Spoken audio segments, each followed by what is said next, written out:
Շարունակում ենք մեր հաղորդումը, եթերի այս հատվածում կզրուցենք քաղաքական մեկնաբան Հակոբ Բադալյանի հետ։ Բարև ձեզ, պարոն Բադալյան, շնորհակալություն մեր հրավերն ընդունելու համար։ Պարոն Բադալյան, երբ երեկ վարչապետ Կարեն Կարապետյանը հայտարարեց, որ դիմում է ներկայացրել, անդամակցել Հանրապետական կուսակցությանը, այսպես սոցկայքերում հասարակության որոշ հատվածի մոտ փոքր-ինչ այսպես զարմանք կար։ Արդյոք Կարեն Կարապետյանի այս քայլի մեջ իսկապես որոշակի անսպասելի բան կար, թե հենց այս սցենարը պետք է կանխատեսել։ Անսպասելիություն կարող էր լինել այն առումով, որ Կարեն Կարապետյանի վարչապետությունը հռչակվեց որպես փոփոխությունների սկիզբ եւ նայել որպես փոփոխությունների խորհրդանիշ եւ այդ համատեքստում ՀՀԿ-ին անդամակցությունը դա լիովին հակառակ տրամաբանության մեջ է, լավ իմանալով թե ինչ է նշանակում ՀՀԿ։ Եվ այս առումով իհարկե կարող է լինել հանրային այդ արձագանքը, իսկ ընդհանրապես քաղաքական զարգացումների առումով կարծում եմ անսպասելի որևէ բան չկար։ Կարեն Կարապետյանի հանրապետականացման առաջին ազդակը եղել է հենց նրան որպես վարչապետի թեկնածու ներկայացնելու այդ ՀՀԿ խորհրդի նիստի ժամանակ Սերժ Սարգսյանը հայտարարեց, որ նրա հետ շատ երկար է զրուցել տարբեր հարցերի շուրջ, այդ թվում ՀՀԿ-ին այսպես ասած նոր ոգի հաղորդելու, դժվար է պատկերացնել, որ այդ նոր ոգի հաղորդելու գործընթացը կամ օպերացիան կարող է իրականանալ առանց Կարեն Կարապետյանի ՀՀԿ անդամ լինելու։ Եվ այս համատեքստում նաև սպասված եւ տրամաբանական զարգացում։ Այսինքն ըստ հասարակությունը փոփոխություններ ակնկալում է ոչ հանրապետական կուսակցությունից եւ հետեւաբար կարծում եմ, եթե իսկապես Կարեն Կարապետյանը այո այդ փոփոխությունների սիմվոլը պետք է դառնա, ապա ոչ հանրապետական կուսակցության կազմում մեծ հարց է նաև թե արդյոք հասարակությունը փոփոխություն խորքային փոփոխություն ակնկալում է ընդհանրապես Կարեն Կարապետյանից էլ ՀՀԿ-ի մեջ կամ դրանից դուրս, բայց իհարկե նրա վարչապետ նշանակումը, նաև նրա նախարարների թիմի ձևավորումը որոշակի լավ, համբավ եւ վարկ ունեցող անձանցից հասարակության զգալի շերտերում իհարկե բերեցին այդ սպասումներին Եվ այս առումով իհարկե այդ սպասումները եւ հանրապետական կուսակցությունը բացարձակապես անհամատեղելի են այն պարզ պատճառով, որ եթե ինչ-որ բան պետք է փոխվի Հայաստանում, այդ ինչ-որ բանը հենց հանրապետական կուսակցությունն է, ոչ որպես իրավաբանական անձ, որը զբաղվում է քաղաքականությամբ կուսակցություն, այլ մի երևույթ, որը իր մեջ ներառում է Հայաստանում իշխող եւ արդեն 2 տասնամյակից ավելի իշխող համակարգային արատների այդ ամբողջությունը Եվ հասարակությունը միանգամայն ռացիոնալ կերպով որևէ կերպ չի պատկերացնում, որ հնարավոր է այս երկուսի համադրությունը փոփոխություն եւ հանրապետական կուսակցություն։ Վերջին այս սոցիոլոգիական հարցումները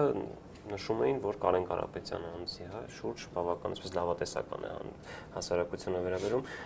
Ընդդիմադիր կուսակցությունները նշում են, որ նրա այս հանրապետական անդամակցությամբ հասարակության մոտ հիասթափություն կլինի։ Դուք համոզմիտ եք այս կարծիքի հետ։ Չեմ կարծում, եթե նույնիսկ լինի այդ հիացմունքը այն աստիճան չի եղել, որ հիասթափությունն էլ լինի ինչ-որ նշանակություն ունեցող աստիճանով եւ այս առումով կարծում եմ դա առանձնապես նշանակալից խնդիր չի։ Այսինքն չի կոտրվի այն միֆը, որ ստեղծվել էր, որ նա իսկապես փոփոխություններ։ Ես հասկանում եմ, որ նոր համադրության համաձայն, եթե Կարեն Կարապետյանը ցանկանում է մնալ վարչապետ, ապա որևէ կուսակցության այսպես անդամակցել այլընտրանք չունի։ Ես նկատի ունեմ, որ առանձնապես ինչ-որ նշանակալից միֆ չէր էլ ձևավորվել, որպեսզի հանրապետական կուսակցությանը նրա անդամակցումով այդ միֆը կոտրվի։ Ես կարծում եմ նույնիսկ եթե այդ հանրային սպասումները իշխանության համար իսկապես նշանակալից աստիճանի լինեին, ապա նաև կքննարկվեր հարցը գնալ արդյոք անդամակցության թե ոչ, արդյոք դա իսկապես այդ միֆը թեկուզ միֆը չէր կոտրի։ Ես կարծում եմ իշխանությունն էլ հասկանում էր, որ հանրային սպասումները որքան էլ որ եղել են դրական, առանձնապես այն աստիճանի չեն եղել, որ կար դրանք վտանգելու փորձ։ Եվ բացի դրանից այն զարգացումները, որ տեղի են ունենում, դրանց մոտիվացիոն հիմքերում իշխանության գործողություններում երևում է, որ այդ հանրային սպասումների, հանրային աջակցության գործոնը նշանակալից տեղ չունի։ Սա իհարկե տարօրինակ է, որովհետև գնալ Հայաստանում համակարգային փոփոխության եւ շեշտը չդնել հենց առանձնապես հատկապես հանրային աջակցության վրա մի փոքր շատ անիրատեսական է թվում մեղմ ասած, բայց դա նաև վկայում է այն, որ այն ինչ որ տեղի է ունենում, առավելապես թելադրված է ներիշխանական խնդիրներով, իշխանության մեջ շահերի բախումներով, տարբեր խմբերի միջև մրցակցությամբ եւ իշխանության խոշոր խնդրի լուծման հանգամանքով։ Պարոն Բադալյան, տեսեք, Կարեն Կարապետյանի անդամակցությամբ քաղաքական ուժին անդամակցելով որոշակյորեն հնարավոր ասել, որ նաև այսպես շահկերտներում ասած կկապվեն նաև նրա ձեռքերը շատ հարցերում, որտեղ անդամակցել որևիցե քաղաքական ուժին նշանակում է ինչ որ չափով նաև ենթարկվել այդ քաղաքական ուժի մեծամասնության կարծիքին։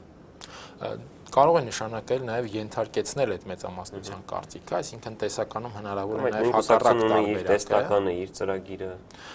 Տեսականում հնարավոր է նաև հակառակ տարբերակ, այսինքն այն, որ Կարեն Կարապետյանը իր փոփոխությունների ծրագիրը անդամակցելով հանրապետականին պարտադրի հանրապետական մեծամասնությանը կամ բերի այնպիսի մեծամասնություն, որը ավելի համարժեք է իր փոփոխությունների ծրագրին։ Այս հարցերին պատասխանելու համար իհարկե մենք պետք է նայենք ժամանակի ընթացքում ինչ զարգացումներ կլինեն։ Կարեն Կարապետյանը կկարողանա ՀՀԿ-ին բերել այն դաշտ, որ դաշտում որ փորձել է սկսել իր գործունեությունը եւ շարունակել, թե հանրապետականը աստիճանաբար եւ ընտրությունից հետո հատկապես Կարեն Կարապետյանին կբերի իր գործունեության դաշտ։ Այստեղ իհարկե գործոնները շատ են, այսինքն պայմանավորված են մի շարք հանգամանքներով կապված նաև Սերժ Սարգսյանի քաղաքական ծրագրերի հետ։ Ինչ է պատրաստվում անել Սերժ Սարգսյանը նախագահությունը թողնելուց հետո, պատրաստվում է արդյոք դիտարկում է վարչապետ լինելու հեռանկարը, երբ ինչ ժամանակահատվածում է դիտարկում, որն է լինելու նրա այդ մոտիվացիան, այսինքն նա պարզապես չի ուզելու թողնել իշխանությունը եւ փորձելու է մնալ վարչապետ, թե համարելու է, որ իրենից բացի իսկապես իշխանությունը կառավարելու ունակ մարդ չկա, ամեն ինչ կարող է քանդվել, վտանգներ եւ այլն եւ հենց այդ նկատառումով նա փորձելու է մնալ վարչապետ։ Այս խնդիրները կարծում եմ շատ էական նշանակություն են ունենալու հանրապետական կուսակցության ներքին զարգացումներում, հատկապես խորհրդարանի ընտրությունից հետո։ Դուք երկու տարբերակ նշեցիք, հա, կամ Կարեն Կարապետյանը կենթարկվի կամ կենթարկեցնի իրեն։ Տեսեք, ընդդիմադիր մի շարք падգամավորներ նշում են, որ հանրապետական կուսակցությունը համալրված է այսպես հիմնականում օլիգարխներով եւ ինչպես Նաիրա Զոհրաբյանն է ասում, հանրապետականը չի կարող կտրել այն ճյուղը, որի վրա նստած է։ Այդ դեպքում այդ երկրորդ տարբերակը, որ Կարեն Կարապետյանին կհաջողվի իրեն ենթարկեցնել, հա, իշխող հանրապետական կուսակցության քաղաքական այդ ուժի մեծամասնության հնարավոր տարբերակ է։ Ճյուղը կտրելու մասին խոսք իհարկե չի գնում, այսինքն այդ փոփոխությունները, որի մասին խոսում ենք, մենք չպետք է հայտնվենք մոլորության մեջ եւ որտեղ շատերն են նշում, եթե սկսվեց իսկապես արմատական փոփոխություններ, կոռուպցիայի դեմ պայքար, դա կնշանակի, որ հենց այսպես դիպչել նույն հենց հանրապետական կուսակցության որոշ անդամներին, ինչպես ընդդիմադիրներն են ասում։ Իհարկե չեն կարող կտրել այն ճյուղը, որի վրա նստած են, բայց ես չեմ էլ կարծում, որ այդպիսի խնդիր է դրված եւ նույնիսկ Կարեն Կարապետյանի առաջ այդպիսի խնդիր դրված չի, դրված է ընդամենը ներկայիս սուղ տնտեսական պայմաններում եւ տնտեսա-քաղաքական միջազգային անբարենպաստ միջավայրի պայմաններում ապահովել համակարգի գոյությունը հնարավորինս անվտանգ եւ հնարավորինս օպտիմալ։ Այս նույն տնտեսագետներն են նշում, որ այդ խնդիրների չլուծման դեպքում անգամ Կարեն Կարապետյանն էլ արդեն իսկ հայտարարել է, թե չլինեն հաստավերի դեմ պայքար, այսպես արմատական փոփոխություններ, ապա երկիրը այս ծանր վիճակից չեն կարող դուրս բերել։ Այո, այդ հայտարարությունները իհարկե համապատասխանում են իրականությանը եւ արտացոլում են իրականությունը, բայց հենց այստեղ բախվում են այդ երկու խնդիրները՝ իրականությունը եւ իշխանության խնդիրը։ Այսինքն իշխանությունը չի ուզում փոխվել ինքը, իշխանությունը ցանկանում է ընդամենը ավելի հարմարվել իրականությանը եւ իրականությունն էլ մի քիչ հարմարեցնել իշխանության պահանջներին։ Այս առումով իրավիճակը իսկապես փակուղային է եւ իսկապես անելանելի է,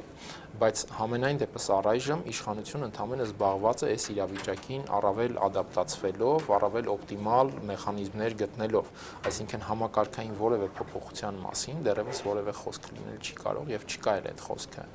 Ես կարծում եմ ընդամենը, որ ամեն ինչ կարող է լինել, հանրային շահը այստեղ կարող է լինել այն դեպքում, երբ որ ներիշխանական այդ հարաբերությունների պարզաբանումը ինչ որ կերպ առնչվի հանրային շահին, այսինքն անուղղակիորեն կարող են տեղի ունենալ բաներ, որոնք հանրության համար իսկապես լինեն օգտակար, բայց բուն խնդիրը դա իշխանության խնդիրն է եւ իշխանության ռեսուրսների օպտիմալացման խնդիրը։ Պարոն Բադալյան, Կարեն Կարապետյանը երեք նաեւ հայտարարեց, որ ինքը նպատակահարմար չի համարել այլ ուժի ստեղծելու, նոր քաղաքական ուժ ստեղծելու եւ դրա համար էլ անդամակցում է հանրապետական կուսակցությանը։ Դուք այդ հայտարարության մեջ նույնպես ենթատեքստ տեսնում եք, որովհետեւ ընդդիմադիր Հայ ազգային կոնգրես խմբակցության ղեկավար Լևոն Զուրաբյանը հայտարարում է, որ այդ հայտարարության մեջ կա ենթատեքստ, որ Կարեն Կարապետյանը ինքն էլ է ընդունում, որ հանրապետական կուսակցությունը, ինչպես Լևոն Զուրաբյանն է ասում, ատելի ուժ է, բայց ստիպված է անդամակցել։ Կա արդյոք նման բան այդ հայտարարության մեջ։ Ես կարծում եմ ընդհանրապես որևէ ողջախոհ մարդ, որը զբաղվում է քաղաքականությամբ եւ փորձում է հանրության վստահություն վայելել, չի կարող կամավոր, այսպես իր ձգտումով անդամակցել հանրապետական կուսակցությանը։ Ասեք, որտեղ եթե այդ սոցհարցումներն են վկայում, անգամ նշում է, որ իր այսպես վարկանիշ ավելի բարձր է, քան Սերժ Սարգսյանի վարկանիշը, այդ դեպքում իսկապես ամեն այսպես բոլոր պայմանները կային նոր կուսակցություն հիմնելու։ Պայմանները գուցե կային նոր կուսակցություն հիմնելու, բայց մենք պետք է ելնենք հայաստանյան քաղաքական իրողություններից, այսինքն երբ որ կա իշխող այդ հսկա մարմինը, որը կոչվում է հանրապետական կուսակցություն, այստեղ նոր կուսակցություն հիմնելը նշանակում էր գնալ առճակատման։ Ի վերջո մենք ունեցել ենք այս этаպը որոշակիորեն ինչ որ առումով մենք անցել ենք, այսինքն Հայաստանն անցել է 2006-7 թվականներին, երբ ստեղծվեց այդ նոր կուսակցությունը, դա Բարգավաճ Հայաստանն էր, եւ մենք տեսանք, որ դա սկզբունքորեն շատ քիչ բան փոխեց քաղաքական զարգացումներում արդյունքի տեսանկյունից։ Տրամաբանությունը իսկապես փոխվեց, բայց արդյունքի տեսանկյունից մենք տեսանք, որ դա չաշխատող տարբերակ էր եւ բնական է ունենալով այդ փորձը Կարեն Կարապետյանը չէր կարող փորձել, առավել եւս, որ նրա համար դեռևս խնդիր կա ձևավորել իր տեղը քաղաքական դաշտում, այսինքն այդ խնդիրն էլ դեռ պետք է լուծել եւ դրա լուծման տարբերակ կարող է լինել հանրապետական կուսակցության անդամակցելը, այսինքն այստեղ միանշանակ այնպես չի, որ Կարեն Կարապետյանը բոլոր առումներով հակառակ իր կամքին ստիպված էր անդամակցել։ Նա պետք է լուծի որոշակի նաև քաղաքական խնդիրներ, եւ ՀՀԿ-ն դաշտն է, որտեղ նա պետք է մտներ այսպես թե այնպես։ Այսինքն որոշակի ենթատեքստ կամ ակնարկել։ Իհարկե նա փորձում էր, ես կարծում եմ նա փորձում էր ակնարկել ցույց տալ, որ այնպես էլ չի, որ ինքը ոգեշնչված է հանրապետականով կամ համարում է, որ դա լավագույն տարբերակն է։ Իհարկե եւ Կարեն Կարապետյանը կարծում եմ հետագայում էլ կփորձի այդպիսի ակնարկներ անել պարբերաբար, որ ՀՀԿ-ն ամենևին այն տեղը չի, որտեղ ինքը երազում էր լինել, կամ ՀՀԿ-ն ամենևին այն չի, որ ինքը երազում էր։ Բայց այս հայտարարությունները իհարկե մենք նույնիսկ եթե Սերժ Սարգսյանի ելույթները վերցնենք, ապա կտեսնենք, որ այդ ելույթները տրամագծորեն հակասում են ՀՀԿ-ի այսօրվա բնույթին, բայց Սերժ Սարգսյանը եւ ՀՀԿ-ն շարունակում են լինել միասին։ Այս առումով հայտարարությունները արդեն շատ քիչ են, ամեն ինչ կախված է նրանից, թե Կարեն Կարապետյանը կարողանալու է արդեն տնտեսական փոփոխություններից ցուցանիշներից բացի հանրությանը ներկայացնել նաև իր ազդեցությունը հանրապետականում։ Պարոն Բադալյան, վաղը հանրապետական կուսակցությունը իր համագումարը անցկացնի, արդեն իսկ նշում են իշխող ուժի падգամավորները, որ կանոնադրության մեջ փոփոխություն կլինի նաև ղեկավար կազմի մեջ փոփոխություն, բայց այլ մանրամասներ չեն այսպես փոխանցում եւ հաշվի առնելով այն հանգամանքը, որ վարչապետ Կարեն Կարապետյանն անդամակցելու այսպես դիմում է ներկայացրել հանրապետական կուսակցությունը եւ այդ հայտարարությունը, որ նաև կլինեն ղեկավար կազմում փոփոխություններ, կարելի է ենթադրել, որ Կարեն Կարապետյանը ոչ թե այսպես պարզապես կանդամակցի եւ հերթական ցուցակում հերթական համարում կլինի, այլ հենց ղեկավար կազմում։ Շատ հավանական է, բայց դա իհարկե առայժմ կլինի ընդամենը ֆորմալ բնույթ կրող զարգացում, որովհետև լինել, եթե չեմ սխալվում, կա նաև այսպիսի տեսակետ, որ կուսակցության փոխնախագահ կն։ Եթե չեմ սխալվում, Տիգրան Սարգսյանն էլ երբ անդամակցեց հանրապետական կուսակցությանը 2012-ի ընտրությունից առաջ, նա եւս միանգամից ընդգրկվեց ղեկավար կազմում եւ եթե չեմ սխալվում, ելի փոխնախագահի պաշտոն զբաղեցրեց, բայց դա որևէ էական ազդեցություն չունեցավ նրա քաղաքական կշռի վրա, թե ընդհանրապես ներքին կյանքում եւ թե հանրապետականում։ Այնպես որ այս առումով դա առայժմ ֆորմալ զարգացում է լինելու, ակնհայտ է, որ Կարեն Կարապետյանը առայժմ, այսպես ասեմ, Սերժ Սարգսյանի խնամքի տակ գտնվող քաղաքական գործիչ է եւ ամեն ինչ կախված է նրանից, թե ինքը որքանով կկարողանա դուրս գալ այդ խնամքի տակից եւ ձևավորել իր քաղաքական թիմը հանրապետականում։ Իսկ հնարավոր է Կարեն Կարապետյանը ըստ հենց գլխավորի ցուցակը հանրապետական կուսակցության, քանի որ նաև նոր սահմանադրության, այսպես համաձայն պետք է ընտրությանը մասնակցող քաղաքական ուժը ներկայացնի իր վարչապետի թեկնածուն։ Չեմ բացառում, որ փորձի գլխավորել,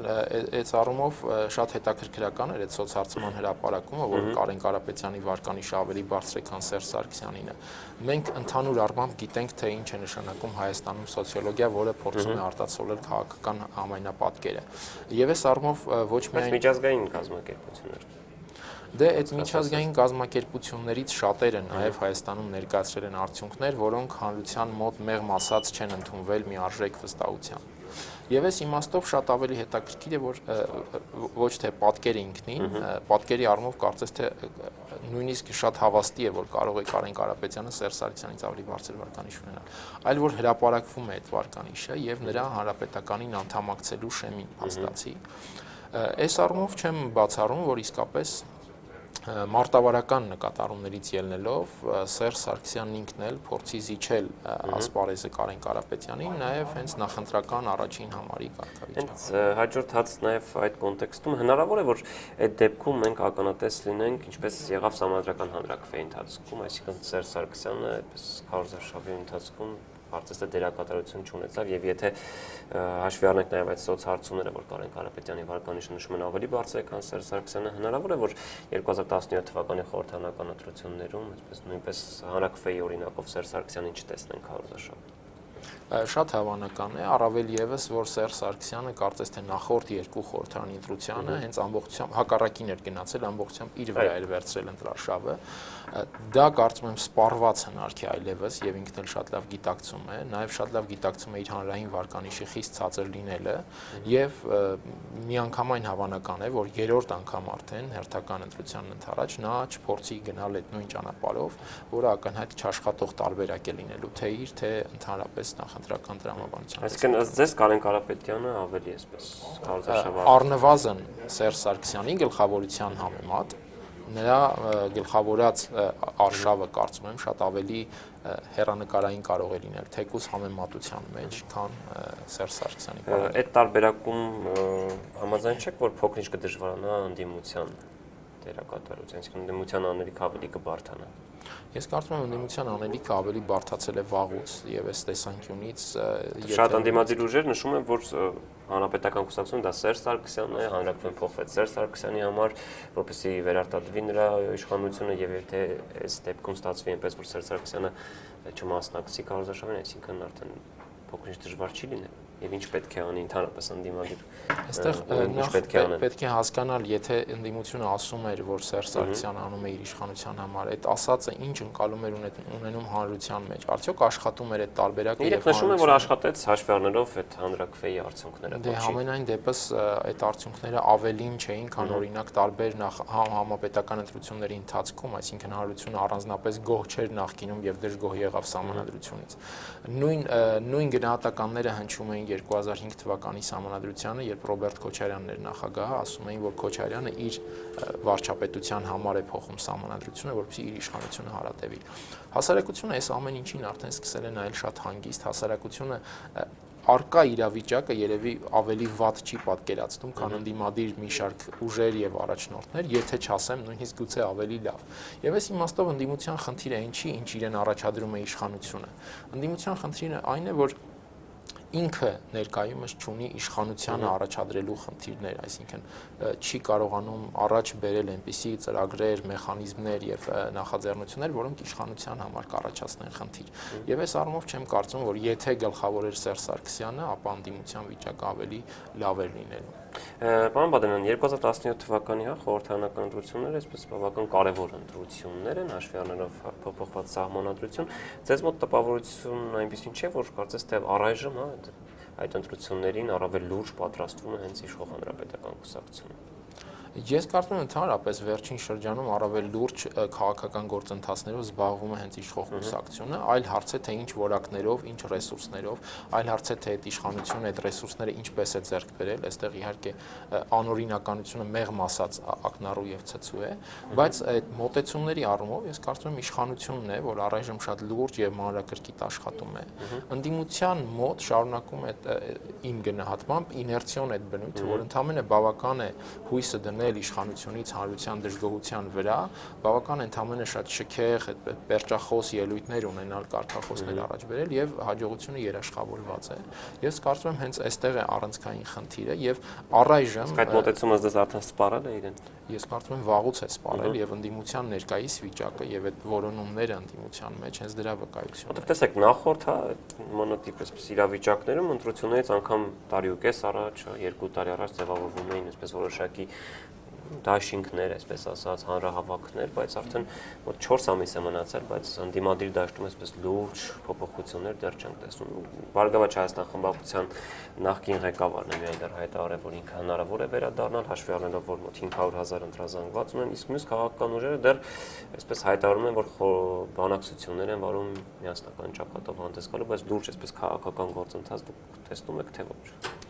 Այն որ գոնե իմիտացիոն լրջություն պարունակող գործընթացներ չկան, երևի սա ավելի լավ է, քան հակառակի դեպքում, երբ մենք տեսել ենք լուրջ դաշինքների, լուրջ շարժումների մասին հայտարարություններ, վերջում պարզվել է, որ դրանք բացարձակապես էլ լուրջ չէին, եւ այդ բոլորը շատ անլուրջ ավարտ են ունենում։ Եվ այս տեսանկյունից, եթե դրանք չկան, շատ ավելի լավ է եւ ինչքան էլ որ ընդդիմադիր դաշտում ֆորմատների փնտրտուքը, երկերի փնտրտուքը երկար տևի, այդ փնտրտուքը ինքնին ավելի լավ է, քան արհեստական ինչ-որ միջոցներով, հերթական ինչ-որ բաներ մատուցելը հասարակությանը, վերջում արդարացնելով, սկսելով արդարացնել, թե այ գնացիք, ծախվեցիք, հանրապետականից փող վերցրեցիք եւ այլն։ Ամեն դեպքում այս տարբերակում ով կշահի այստեղ։ Հանրապետական ու իշխող հանրապետականը թե ընդդիմությունը։ Եթե ընդդիմադիր կուսակցությունները այս տարբերակով գնան ընտրություններին չմիավորվեն, ինչ ենք մենք հասկանում շահել ասելով, եթե խոսքը ընտրական արդյունքի մասին, ապա այստեղ ես կարծում եմ, որքան էլ ցավալի լինի խոստովանել, բայց ընդդիմությունը 2017 թվականին ընդառաջ առանձնապես մեծ հեռանկարներ չունի, բայց շահելը մենք կարող ենք հասկանալ ավելի լայն հեռանկարով, այսինքն 2017-ը առաջին եւ վերջին ընտրությունը չի լինելու, եւ այս իմաստով գուցե արժե հասարակության հետ առավել անկեղծ խոսել եւ պատրաստվել գուցե մեկ ընտրություն հետո ինչ որ զարգացման, քան սովորական ավանդական մեխանիզմներով գնալ հերթական ընտրությանը եւ հետո փորձել ավանդական մեխանիզմներով արդարացնել իշխանությունը հերթական անգամ էս արեց այն արեց, ինչքան էլ այդ ամեն ինչը ճիշտ է, բայց դա արդեն հարց չի լուծում, այսինքն հարցի լուծման մեխանիզմներ են պետք։ Եվ այս իմաստով շահողը լինելու է նա, ով հստակ կձևակերպի խնդիրը, ինքը ինչ խնդիր է ուզում լուծել, հստակ կաշխատի այդ խնդրի լուծման ուղղությամբ եւ առայժմ մենք տեսնում ենք, որ խնդիրներ ձևակերպելու եւ աշխատելու գործընթացում գտնվում են։ Այսինքն այս պայծրությամբ դուք չեք տեսնում ընդդիմադիր դաշտում մի ուժի, որը կարող է իսկապես պայքարել հանրապետական կուսակցության դեմ ընտրություններում։ Այս պահի դրությամբ չեմ տեսնում այդ ուժին եւ կարծում եմ առաջիկայում էլ այդ ուժը ձևավորվելու հեռանկար չունի եւ սա առանձնապես ողբերգություն էլ չէ, խնդիրը այն է թե ընդհանրապես որևէ հեռանկարում կձևավորվի թե ոչ, որտեղ քաղաքականությունը դա մեկանգամյա ակտ չէ, որ ասես անհաջողության մատնվեցինք եւ վերջ, անընդհատ կան հնարավորություններ Բայց այդ ընտրությունները 5 տարին մեկ են։ Դե գուցե ավելի լավ է այդ 5 տարի հետոյի ընտրությանը պատրաստվել եւ պատրաստվել ավելի լուրջ, քան հասարակությանը 5 տարին մեկ խաբել կամ զբաղվել պարզապես ինքնախաբեությամբ։ Նախորդ հացից մի փոքր ավելի այսպես մասնավորեցնեմ, տեսեք, հանրապետական կուսակցությունը երբևէ 50%-ից ավել ձայն չի հավաքել եւ եթե այս տարբերակով նա այսպես դուրս պատրաստվում է ղեկավար կազմում փոփոխություններ կանոնադրության մեջ, վարչապետն է անդամագրում, կարելի է ասել, որ հնարավոր է այս անգամ նաեւ իրավիճակ փոխվի եւ իսկապես հենց ընտրությունների արդյունքներով 50%-ից ավել ձայն հավաքի, եթե նաև նշում եք, որ չկա ընդդիմադիր մի ուժ, որը կարող է այսպես պայքարել։ Շատ քիչ հավանական եմ համարում հանրապետականի 50%-ից ավելի ձայն հավաքելը, որովհետև դա կպահանջի չափազանց կոպիտ մեխանիզմների կիրառում եւ նույնիսկ այդ դեպքում դժվար է ասել երաշխավորված կլինի հաջողությունը թե չէ, իսկ հանրապետականի առանցքային խնդիրը անաղմուկ հնարավորինս անաղմուկ վերարտադրությունն է։ Բացի դրանից թիմ ընտրությունները մասնավորապես Գյումրիի եւ Վանաձորի պատկերը ցույց տվեցին, որ հանրապետական իսկապես օբյեկտիվորեն չի կարողանում նույնիսկ այդ 40%-ին հասնել, որ մնաց 50-ի մասին մտածելը, եւ կարծում եմ դրանք ինչ որ առումով նաեւ փորձարկում էին պիլոտային, այսպես ասեմ, իշխանության պիլոտային ծրագիր էին տեսնելու համար, թե ինչպես է հնարավոր անել, որ եթե մենք չենք հաղթում, գոնե թույլ չենք տալիս, որպեսզի հաղթի ընդդիմությունը։ Եվ կարծում եմ 2017-ի առանցքային խնդիրը իշխանության համար լինելու որ թե սեփական հաղթանակ այսպես բացարձակ իմաստով, այլ ընդհանրապես թույլ չտալ, որպեսզի տեղի ունենա ստատուս քվոյի առանձնապես շոշափելի փոփոխություն, իմ գնահատմամբ իշխանության համար 17-ի ընտրությունը որոշակի միջանկյալ իմաստունի եւ դա այսպես ընդհանրապես 2022-ից առաջ իրավիճակը որոշակիորեն կայուն պահելու ընդհանրապես նվազագույն խնդիր լուծող ընտրություն է լինելու եւ այս առումով ուզում եմ հիշեցնել 2015-ի դեկտեմբերի 3-ին Սերժ Սարգսյանի հեռուստահաղորդազրույցում արտահայտած մի միտք, թե այնքան էլ համաձայն չէ, որ համամասնական 100% ընտրակարգով մեկ ուժը չի կարող 50%-ից ավել ձայն հավաքել։ Գուցե 2017-ի ընտրությանը դրանք Սերժ Սարգսյանի խոսքերն են, գուցե 2017-ին չկարողանա մեկ ուժ այդպեսին հավաքել, բայց այ հաջորդ ընտրությանը միանգամայն հնարավոր է, որ մեկ ուժը կարողանա 50%-ից ավել հավաքել, եւ նրա այս ձևակերպումը վկայում է, որ 17-ին ընդամենը հանրապետական կուսակցությունը փորձել է լուծել իշխանությունը չկորցնելու խնդիր, որպեսզի 22-ին արդեն գնա զգալիորեն ավելի բարձրացված նշաձողով խնդիրներից։ Եվ իմ վերջին հարցս, եթե Կարեն Կարապետյանը գլխավորի ցուցակը եւ իշխող հանրապետականը ստանա մեծամասնություն, Կարեն Կարապետյանը նշանակվի վարչապետ, այդ դեպքում եթե հիմնվենք այն մտքին, որ ցամանդությունը իսկապես փոխվեց Սերժ Սարգսյանի համար, այդ դեպքում ինչպես կլինի այս անցումը ըստ ձեզ։ Կարեն Կարապետյանը կպաշտոնավարի 5 տարի, նոր կփոխանցվի Սերժ Սարգսյանին իշխանությունը, թե հնարավոր է։ Շատ ընդդիմադիրներ նշում են, որ 18 թվականի երբ կդադարի նախագահի լիազորությունները հենց այդ ժամանակ տեղի կունենա այդ փոփոխությունը։ Ես կարծում եմ սա զգալիորեն կախված է լինելու հանրապետականի ներսում ուժերի հարաբերակցությունից, այսինքն եթե Կարեն Կարապետյանը կարողանա իսկապես դառնալ հենց բերում էին Պուտին-Մեդվեդև այդ տարբերակը։ Ես կարծում եմ այդ նույնական համեմատությունը Հայաստանի պարագայում այդքան էլ ամուր եւ իրատեսական հիմքեր չունի։ Հայաստանում մի փոքր այլ տրամաբանությամբ է թե իշխող համակարգը, թե ընթացող զարգացումները։ Եվ այս տեսանկյունից կարծում եմ ամեն ինչ կախված է լինելու, թե 17-ից հետո հանրապետականում ուժերի հարաբերակցությունը ինչպիսի ընթացք ունենա, որովհետև այն մեծամասնությունը, որի շահերին հարվածելու են փոփոխությունները, որոնք թեկուզ կարգախոսով են այսօր,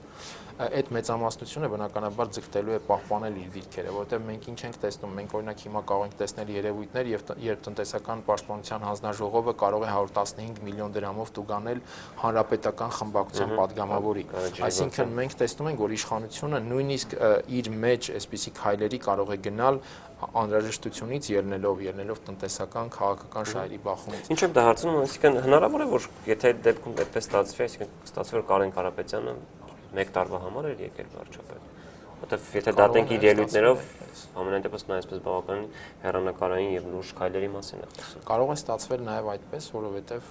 կարծում եմ այդ իրավիճակը այնպեսին չէ, որը կարող է երաշխիքներ տրամադրել, երաշխավորված լինել որևէ մեկի իշխանություն, այսինքն նույնիսկ Սերժ Սարգսյանի համար ներկայումս երաշխավորված հեռանկարներ չկան եւ նա նույնիսկ չի էլ թաքցնում, որ այդ հեռանկարները բացակայում են։ Շնորհակալություն պարոն Բադալյան, մեր հարցերին պատասխանելու համար։ Շարունակենք մեր թողարկումը։ Հայաստանում այսօր մեկնարկում է ընտանեկան բռնության դեմ արշավը, հասարակական կազմակերպություններն արդեն քայլերթ են սկսել։ Հիմա առաջարկում եմ ուղիղ միացմամբ տեղափոխվենք այդ բողոքի ակցիային, որտեղ աշխատում է իմ գործընկեր Անուշ Մկրտչյանը։